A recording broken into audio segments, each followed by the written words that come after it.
Point Afrique de ce vendredi 3 janvier 2025.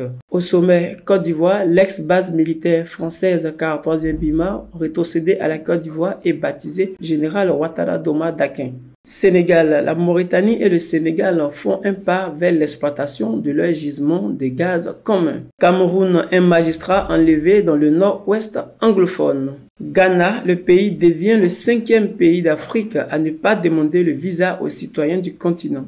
Côte d'Ivoire, l'ex-base militaire française 43e BIMA, rétrocédée à la Côte d'Ivoire et baptisée Général Ouattara Doma Dakin. La base militaire de Port-Boué, anciennement occupée par l'ex-43e bataillon d'infanterie des marines en abrégé BIMA, sera rétrocédée aux forces armées de Côte d'Ivoire et rebaptisée Camp Général des corps d'armée Ouattara Doma Dakin à partir de janvier 2025. L'information a été donnée par le président de la République de Côte d'Ivoire, Alassane Ouattara, à l'occasion de son traditionnelle adresse à la nation à la veille du Nouvel An ce mardi 31 décembre 2024. Le 43e bataillon d'infanterie des marines s'est installé à Port-Boué en Côte d'Ivoire en remplacement du 4e BIMA le 1er juillet 1978. Il assurait ainsi la présence d'une unité française en vertu des accords de défense signés avec la Côte d'Ivoire.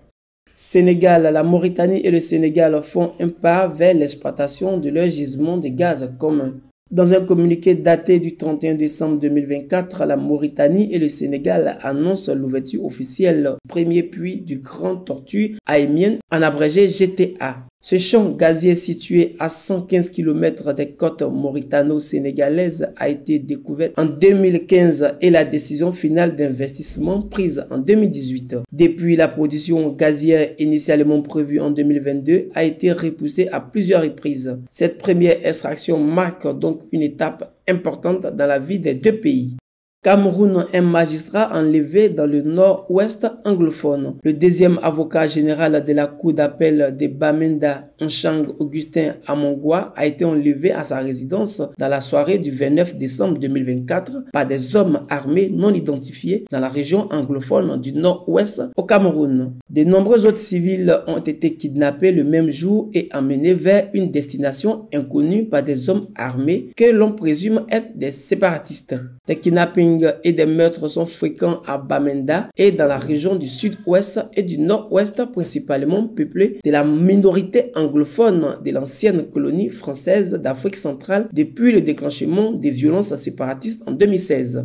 Ghana, le pays devient le 5e pays d'Afrique à ne pas demander de visa aux citoyens du continent. Au Ghana, depuis ce 1er janvier, plus aucun citoyen du continent africain n'a à présenter le visa à l'arrivée. Le pays rejoint donc la liste des 4 autres États du continent à avoir adopté une politique similaire. Il s'agit notamment du Rwanda, les Seychelles, la Gambie et le Bénin. La décision a été prise par le président sortant Nana Akufo-Addo pour notamment créer un marché unique homogène en Afrique. Un geste conforme aux objectifs de la zone de libre-échange continentale africaine en abrégé ZLECAf, afin de stimuler la croissance économique, la création d'emplois et l'éradication de la pauvreté. Voici comment en janvier 2024, le chef de l'État justifiait sa volonté d'exempter des visas à l'ensemble des Africains. C'était tout pour le Point Afrique de ce vendredi 3 janvier 2025. Restez connectés sur abidjan.net et gardez un œil sur nos différents réseaux sociaux.